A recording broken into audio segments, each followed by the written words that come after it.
Hey guys, welcome to a brand new series. This series is going to be called A9 Events and Multiplayer. So basically I'll be testing cars in a track that would technically be in events, I guess, or like with which the car will perform best. So today we are of course testing out OG King Lancer, and so for the first race we are going to be doing the event race. So this is how it's going to go. So basically we'll have the event race at first. Then next thing will be multiplayer races, so you guys can see the performance. Which, come on, this is the beginner car, so you cannot expect anything much. So I'm already warning you guys, it's gonna take a while for any decent races, I guess you could say. But yeah, as you can see, this is our first race on frozen route, which I think is like Himalayas in general is good for this car because it has very bad it actually has the worst acceleration in the entire game, but has very good nitro efficiency. Although its top speed may not be that good, it's actually kinda trash as well, but at least you can keep its top speed very well because it has good nitro. You can keep it quite well around most places, other than this corner of course. So that's why I feel like, dipping down is a bit better because there's a fewer corners that need to go around, and you can stay in your airspeed longer as well. And as you can see, taking the speed trick, you can see that it stays in its airspeed longer.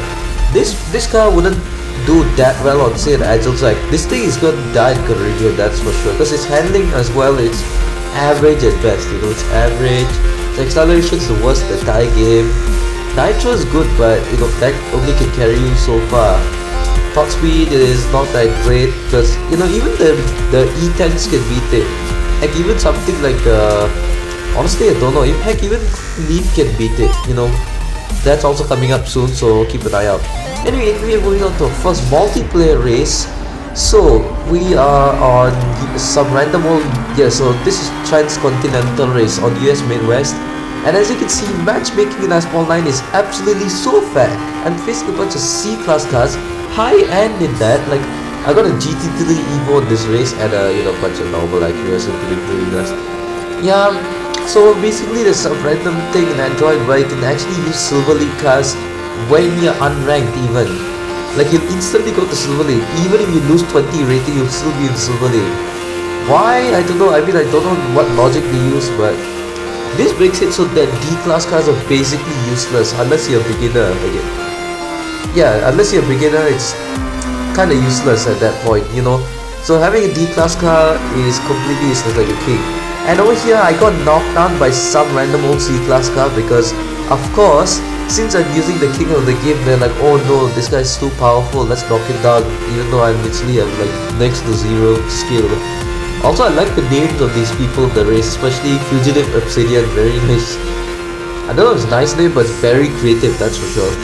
Anyway, everyone is far ahead, as you might expect. And here, I accidentally went too far off to the side of the right, adding insult to injury, salt into the wound, and I almost crashed into the train on accident because I was like, bro, how could the first race go any worse? Well, not much worse, honestly. And as you can see, as I take the final barrel, everyone wasn't even in the map. And yeah, even after finishing, I wrecked. As you can tell, not a very good first race, and I lost 20 rating. Second race, Pininfarinas on Caribbean. Absolutely amazing tracking, as you might be able to guess.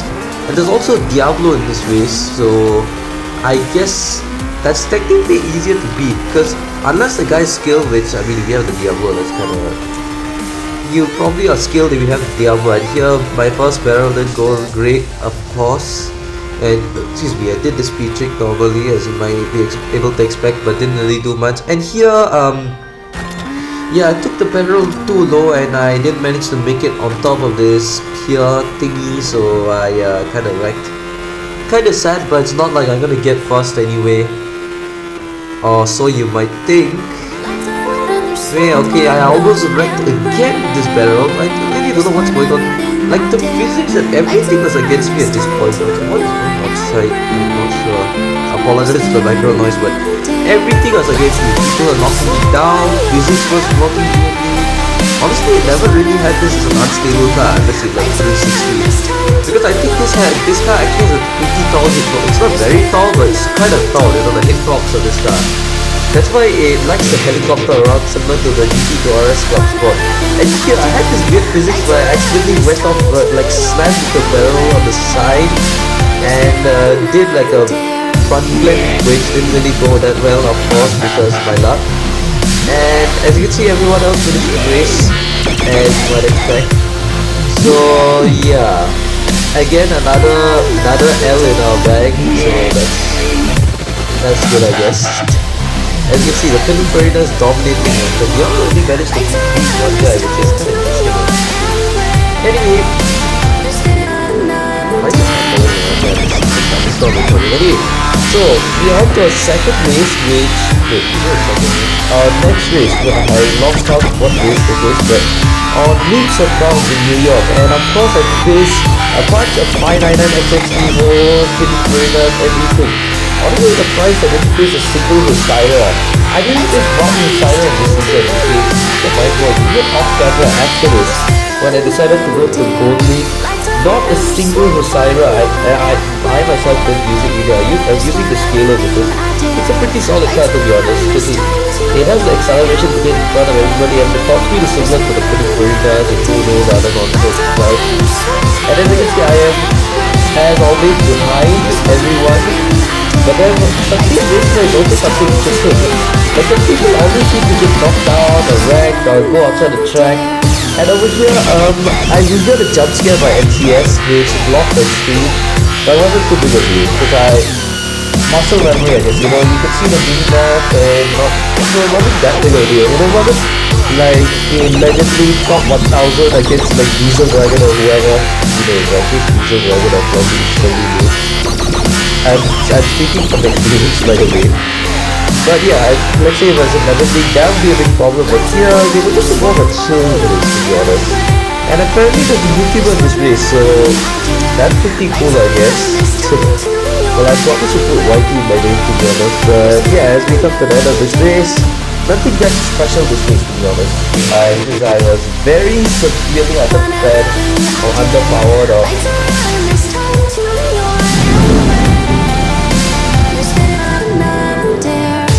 or something like that.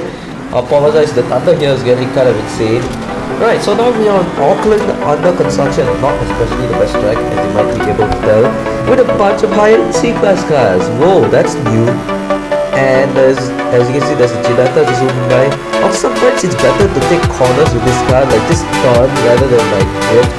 Because the thing of this car, like the drift speed isn't that high, so turning around might also be beneficial in some corners.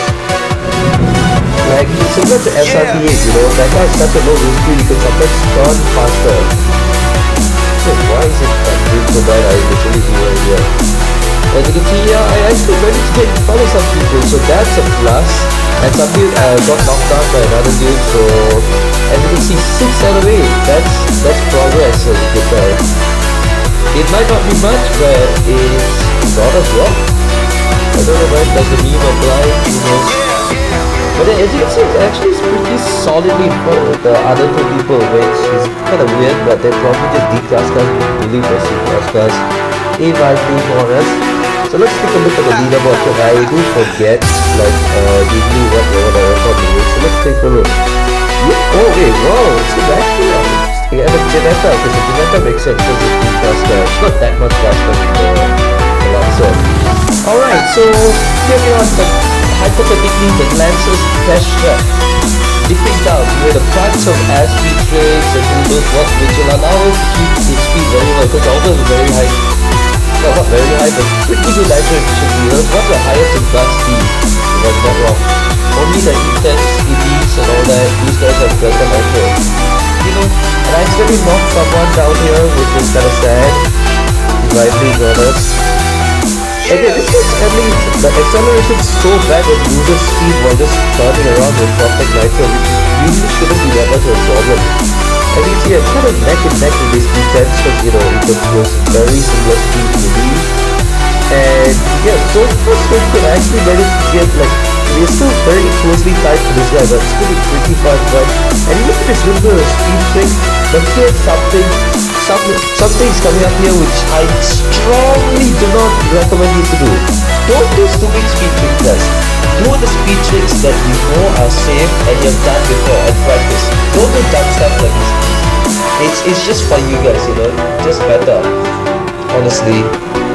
Yeah, so after failing myself or just embarrassing myself like that, as you can see, I was in 4th place, but then I slipped off because this car's handling isn't that good. So 5th place, still not terrible, you know, I still managed to get 3rd people. Then again, there's only one C-Class car which disconnected for some reason. It's an Acura. Because even a stock Acura, you still do not complete every single time there is. Right, so now we're gonna release and Viper Asia and Final XX. You don't have to say anything more. On City, by the way, I think we go if I'm not wrong the track. And usually being shoved around by people shouldn't be a problem unless you manage to get back to them. Like on this track, since my acceleration is so low and everyone else is mostly faster, should be a problem being shoved around by toxic people. Unless you manage to catch up. And over here, it seems to be doing pretty well, honestly, catching up. But then here, this random overspin thing problem happened. So yeah, I unfortunately got into last. Just as I thought I was getting somewhat good, you know, a decent position. And then boom, this random old skedaddle happens. And yeah, as you can tell, I'm pretty far back. Seems like there's no hope. And boom, one giant Rex. Honestly, not sure how, but yeah, and I'm slowly catching up somehow. I think it might be the Elise, you know, the other snowboy, which basically goes the exact same speed as much better acceleration, a bit better nitro, and much better handling. The things are exactly the same. Okay, it's actually slightly, it's 41 kilometers slower if I'm not wrong.